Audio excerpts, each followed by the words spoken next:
आज प्रथम अध्याय शांभवोपाय का 14वां सूत्र। सूत्र है दृश्यं शरीरम्।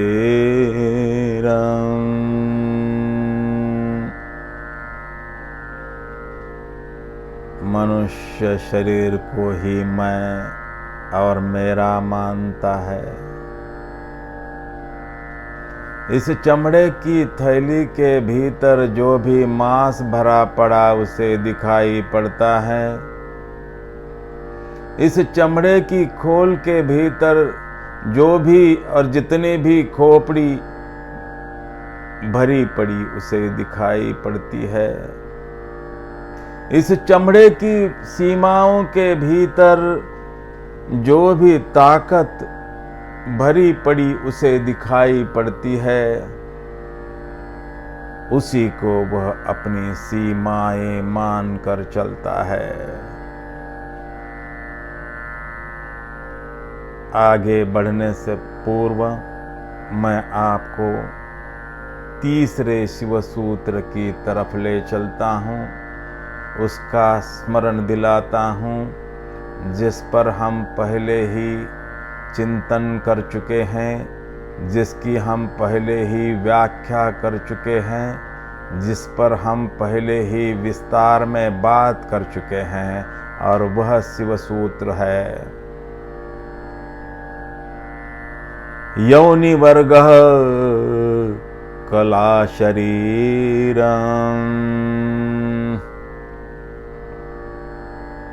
सूत्र का अर्थ है यह जो शरीर है यह योनि वर्ग की जीव जातियों की उनकी अपनी शिल्पकला है, उनकी अपनी कलाकृति है। चैतन्य हमारी आत्मा है जो सारी सीमाओं के पार है, जो सारे बंधनों के पार है। यह जो हमारे भीतर कर्ता का भाव है, मैं का भाव है, जो वासनाओं से ग्रस्त है, कामनाओं से ग्रस्त है, तृष्णाओं से ग्रस्त है, वह जिस योनि की कामना करता है प्रकृति उसे उस योनि का शरीर प्रदान करती है। फिर उसी शरीर को वह आत्मा सब कुछ मान कर चलती है, क्योंकि उसे उतना ही दिखाई पड़ता है जो नहीं दिखाई पड़ता, जो अदृश्य है, जो शरीर के पार है, जो वह स्वयं है, उसका उसे कतई बोध नहीं है। और जिससे वह अनजान है वही अनमोल है, वही मूल्यवान है। योग साधना शिव सूत्र उसी अनमोल की खोज है। शरीर के भीतर जो अदृश्य चैतन्य छिपा हुआ है उसका बोध ही आत्मज्ञान है, और वही योगावस्था है। शरीर परिवर्तनशील है, जो प्रतिक्षण बदल रहा है। उसमें उसी के भीतर एक तत्व ऐसा भी है जो परिवर्तनशील नहीं है, जो कभी नहीं बदलता, और वह तत्व ही सत्य है। वह तत्व ही परम सत्य है, वह तत्व ही परमात्मा है, वह तत्व ही शिवत्व है, वह तत्व ही चैतन्य है, वह तत्व ही हम स्वयं हैं। शरीर मृण्मय है, जिसके भीतर चिन्मय छिपा हुआ है, जिसके भीतर अमृत का झरना बह रहा है। शिव सूत्र उस अमृत के झरने तक पहुंचने की कला है। शिव सूत्र उस अमृत को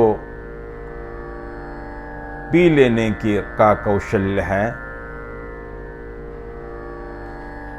प्रयोगशाला में शरीर को काट काट कर उसका विच्छादन कर करके, उसे छिन्न विच्छिन्न कर करके, उससे हमें वह झरना नहीं मिल सकता, क्योंकि शून्यता उसका स्वभाव है। नेति नेति उसकी सहज प्रकृति है। यह ऐसी शून्यता है जिसको मात्र अनुभव किया जा सकता है।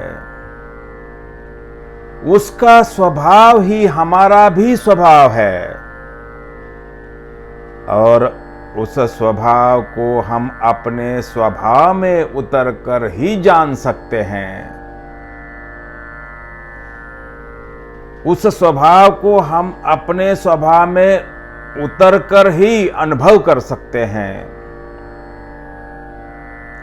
उस स्वभाव के साथ तादात्म्य कर लेना योग है, और जिसने इस तरह का तादात्म्य कर लिया वह योगी है।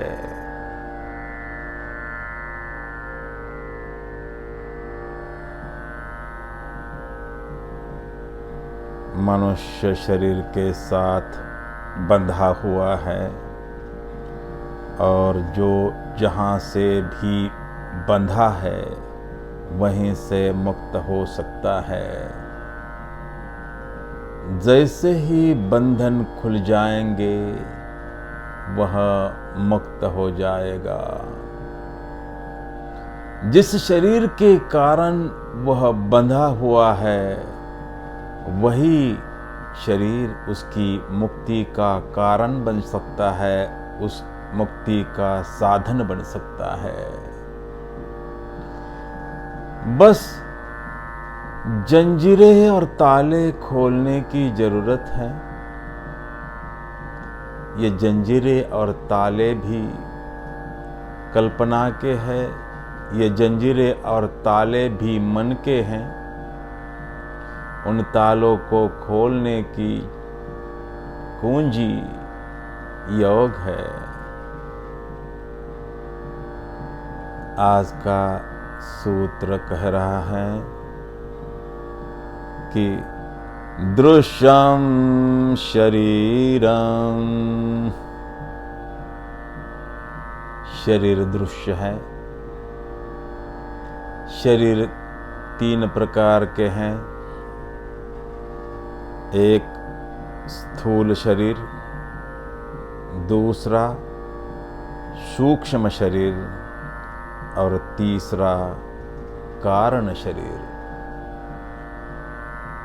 स्थूल शरीर वह है जो दृश्य और परिवर्तनीय है, परिवर्तनशील है, और यह शरीर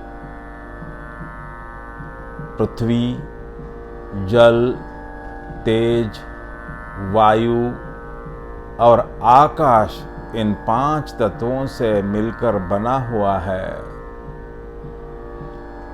इसे अन्नमय कोश भी कहते हैं, क्योंकि यह अन्न के विकार से पैदा हुआ है, और अन्न से ही और अन्न पर ही जीवित रहता है।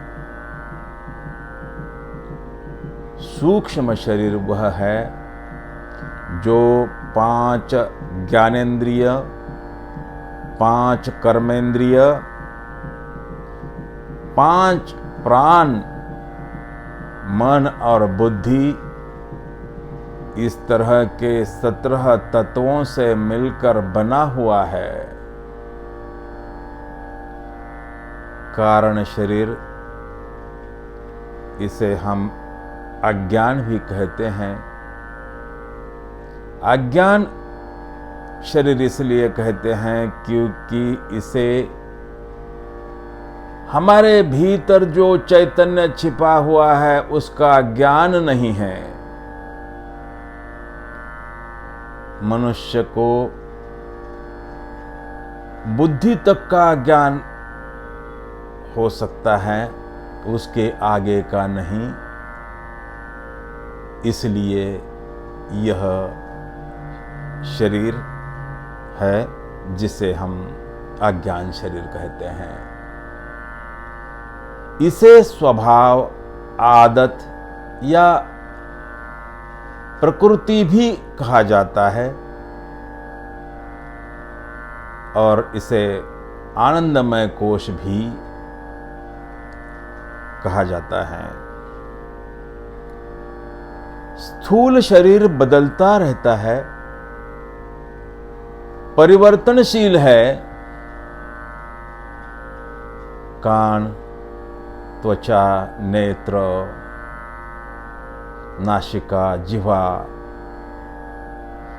यही पंचेंद्रिय है जिनके द्वारा इस शरीर को जाना जाता है। इन्हें देखने वाली यह जो इंद्रियां हैं वे भी परिवर्तनशील है। उदाहरण के लिए नेत्र ले लीजिए। नेत्र से ठीक दिखना, कम दिखना, बिल्कुल न दिखाई देना, ये नेत्र में होने वाले परिवर्तन हैं। ऐसे ही परिवर्तन अन्य चारों इंद्रियों में भी दिखाई पड़ते हैं और वे जिस इंद्रिय से दिखाई पड़ते हैं उस इंद्रिय का नाम है मन। यह जो इन्हें देखने वाला मन है वह भी उतना ही परिवर्तनशील है, उससे ज्यादा परिवर्तनशील है, क्योंकि यह कभी शांत है, कभी प्रक्षुब्ध है, कभी अशांत है, कभी स्थिर है। मन के परिवर्तन बुद्धि के द्वारा जाने जाते हैं। तो क्योंकि मन परिवर्तनशील है और बुद्धि उसे जान लेती है, तो मन भी दृश्य हुआ। अब बुद्धि की बारी है। बुद्धि यानी समझ,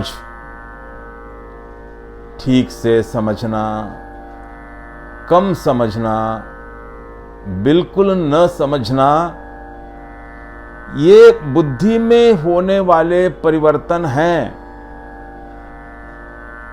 अतः बुद्धि भी दृश्य हुई।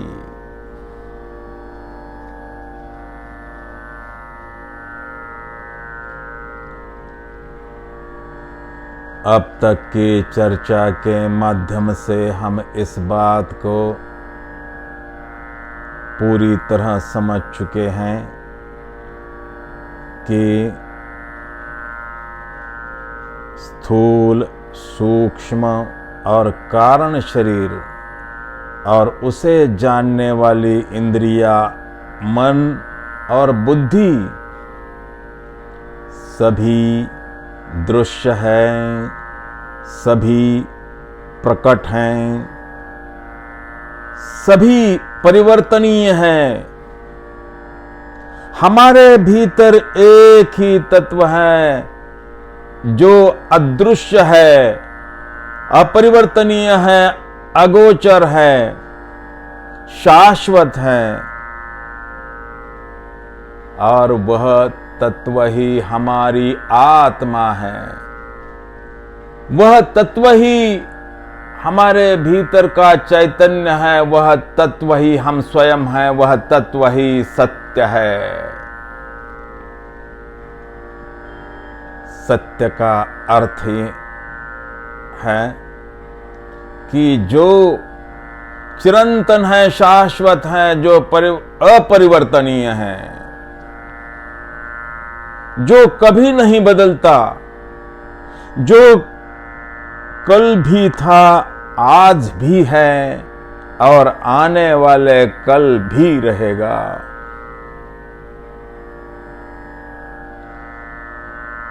इस बात को भी हम समझ गए कि विज्ञान को बुद्धि तक का ज्ञान हो सकता है, लेकिन बुद्धि के आगे जाने की विज्ञान की कोई हैसियत नहीं है। और यह जो विज्ञान का अज्ञान है, यह हमारी शरीर की जड़ता के कारण है, क्योंकि अदृश्य को शरीर जान नहीं सकता, अदृश्य को इंद्रियां जान नहीं सकती। इंद्रियां अपने अपने विषय को जान सकती है, लेकिन अपने से जो श्रेष्ठ है, अपने से जो सूक्ष्म है, उसे नहीं जान सकती। मन और बुद्धि से आत्मा बहुत सूक्ष्म है, आत्मा बहुत श्रेष्ठ है, इसलिए मन और बुद्धि से आत्मा का ज्ञान नहीं हो सकता, आत्म साक्षात्कार नहीं हो सकता, आत्मदर्शन नहीं हो सकता। मन के पार जाकर, बुद्धि के पार जाकर, इंद्रियों के पार जाकर, दृश्य के पार जाकर ही अदृश्य का साक्षात्कार हो सकता है। इस अदृश्य तक पहुंचने के लिए इस दृश्य शरीर का, इन इंद्रियों का, मन का, बुद्धि का साधन की तरह उपयोग कर लेना है।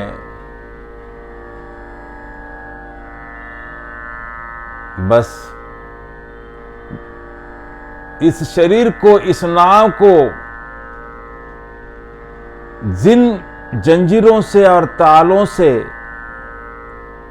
किनारे के साथ बांध दिया है, उन तालों को और जंजीरों को खोलने की जरूरत है।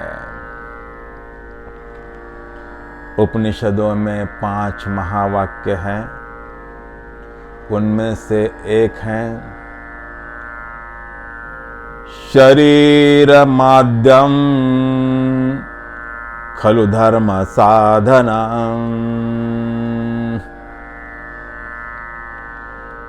अर्थात यह शरीर ही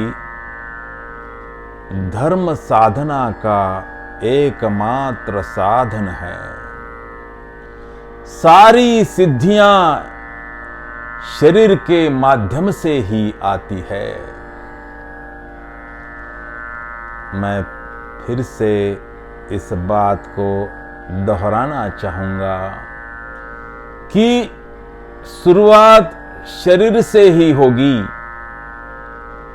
हम वहीं से यात्रा आरंभ कर सकते हैं जहां पर हम खड़े हैं,